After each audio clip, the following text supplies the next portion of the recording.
예, 김성규 국회의원의 변호사 김기훈입니다. 이번 특검의 김성규 국회의원에 대한 공소제기는 개발 부담금 부과 절차에 대한 수사기관의 이해 부족과 사실관계 왜곡에 기초하고 있으며 유죄를 뒷받칠 만한 법리와 증거는 결여된 채 정치적 의도를 앞세운 기획성 공소제기에 불과합니다. 첫째, 2025년 11월 28일 김성규 국회의원의 동생 김선대는 특검 조사를 받은 바 있습니다.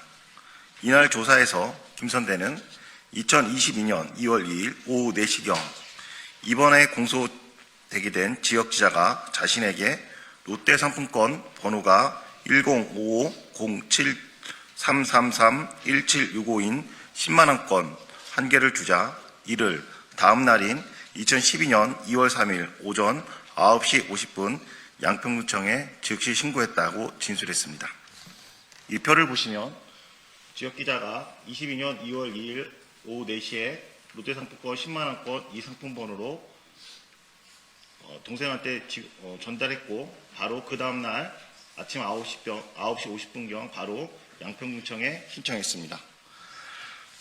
이와 관련해 김선대는 신고 사실과 상품권 번호가 명시된 공문서를 특검에 제출하여 자신의 진술을 뒷받침하였습니다. 이에 동석한 김기훈 변호사는 김선대가 신고한 상품권과 동일한 시점에 구매한 전체 롯데상품권의 구매 목록과 사용 내역 전량에 대해 전수조사를 요청했습니다.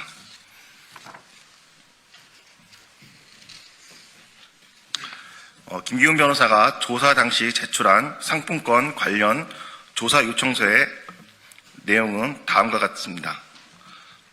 조사 요청서 제2항의 조사 요청 사항은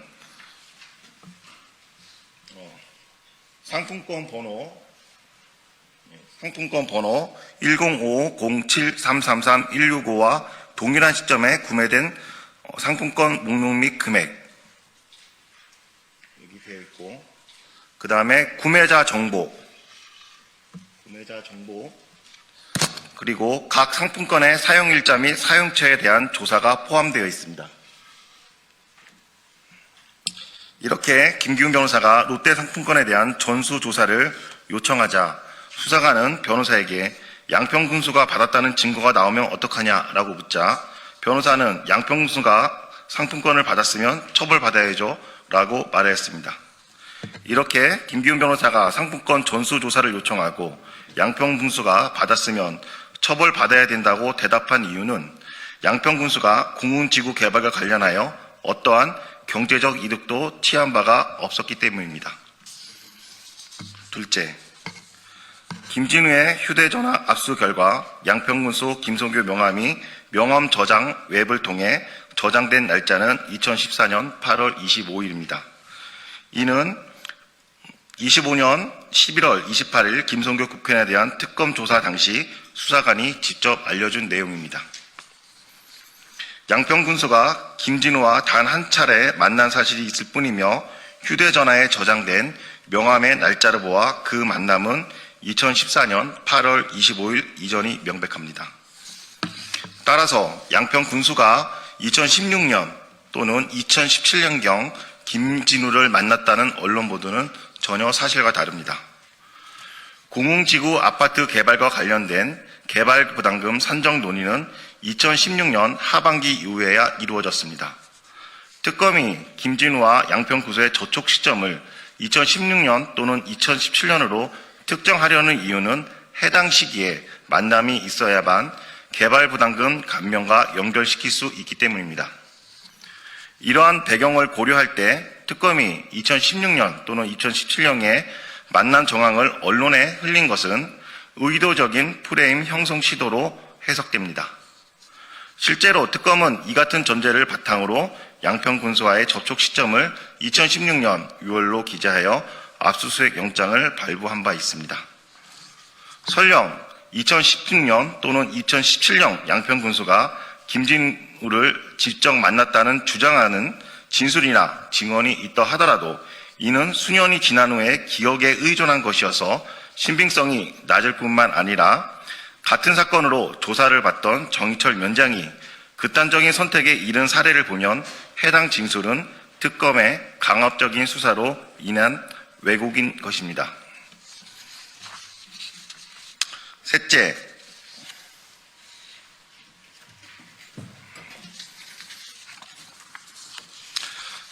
2017년 6월 공흥지구 개발 부담금이 영원으로 산정되는 과정에 양평군수는 전혀 관여하지 않았고 관여할 수도 없는 행정구조였습니다.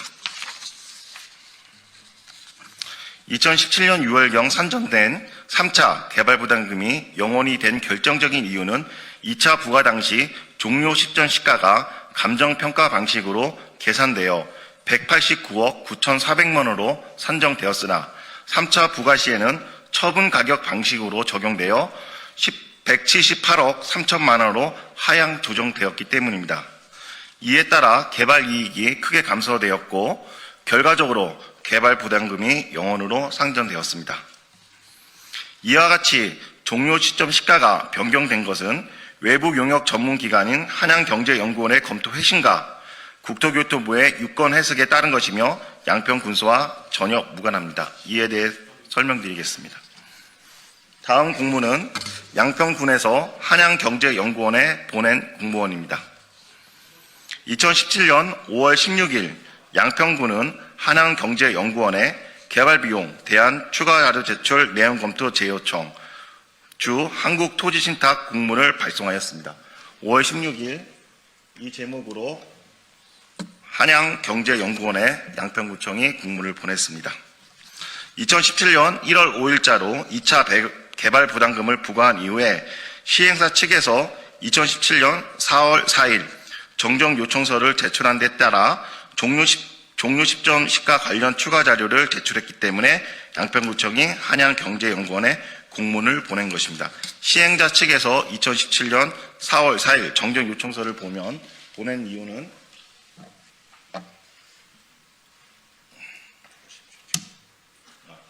여기 보면 2017년 4월 4일에 정정 요청서를 시행자 측에 보냈고 여기에서 부가 종료 시점 시가에서 추가 자료를 했다는 점을 알 수가 있습니다. 양평군은 자체 판단으로 결론을 내리지 않고 외부 전문기관인 한양경제연구원의 자료 검토와 판단을 맡겼습니다. 이 점은 개발 부담금 산정 과정에 양평군수가 개입하지 않았음을 뒷받침하는 결정적인 증거입니다. 다음은 한양경제연구원에서 양평군청에 보낸 공문입니다. 2017년 5월 17일 한양경제연구원은 양평군의 요청에 따라 공흥지구 아파트 부지 조성 사업에 대한 종료 시점 시가를 재검토한 결과를 회신하였습니다. 한양경제연구원이 양평군청에 보낸 회신서입니다.